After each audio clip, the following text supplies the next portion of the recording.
Un tronc de bois creux recouvert d'une peau tendue sur laquelle rebondissent des mains et des bâtons.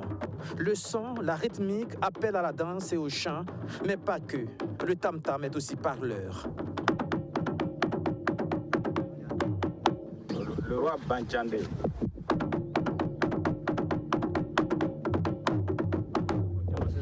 Le roi Simadouari.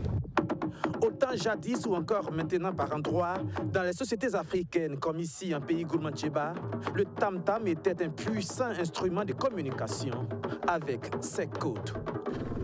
Il y a le modèle de frapper. Si c'est venez, c'est le chef, ça part.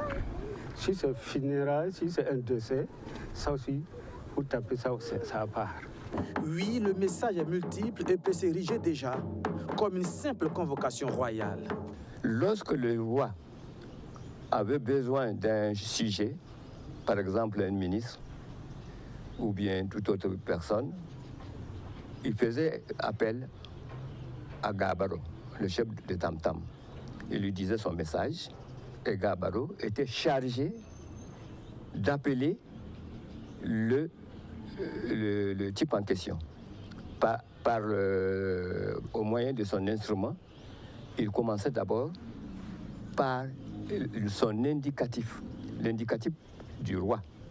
Et maintenant, il poursuivait avec les louanges du ministre en question. Et il lui disait, ah, notre roi a besoin de vous immédiatement. Et il termine par l'indicatif qui dit, le roi est chef, seul le roi a la puissance. Toute une codification précise, adaptée à chaque événement, même les plus graves, tels que les guerres et les conflits, durant lesquels le tam-tam peut jouer un rôle stimulateur. En cas de guerre, de conflit, le tam-tam encourage les guerriers en jouant les hauts faits de leurs ancêtres, en leur disant, si un tel était présent, ce qui doit nous arriver à ça jamais. Donc ça donne de l'ardeur aux gens. Les circonstances peuvent être complètement différentes, un peu plus légères. Comme en période d'hivernage, le tam-tam est sollicité cette fois-ci pour organiser les labourages collectifs. Le jour J, c'est le tam-tam maintenant, il se rend dans le champ et il commence à jouer avec ses accompagnateurs en attendant, pour dire que c'est aujourd'hui la culture d'un tel. Et il y joue, et en ce moment-là, les gens viennent un à un. Avant cela, la veille, qu'est-ce qu'il fait? Il rappelle aux gens que demain, il y a culture.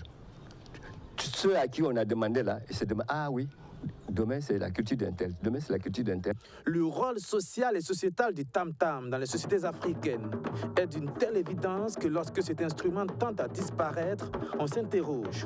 En pays Gourmantcheba, on se souvient surtout de la période où a commencé les débuts de la fin.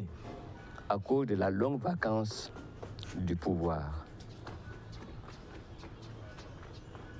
Lorsque la longue vacance du pouvoir, c'est le 17 mai, je crois, en 1962, à 1972.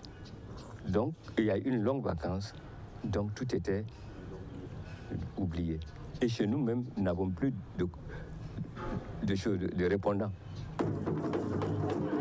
Fêtes, funérailles, guerres, réunions, labourage, événements importants, le tam-tam fut autrefois un instrument culturel et cultuel et de communication incontournable dont le rôle tend à être réduit seulement aux événements festifs.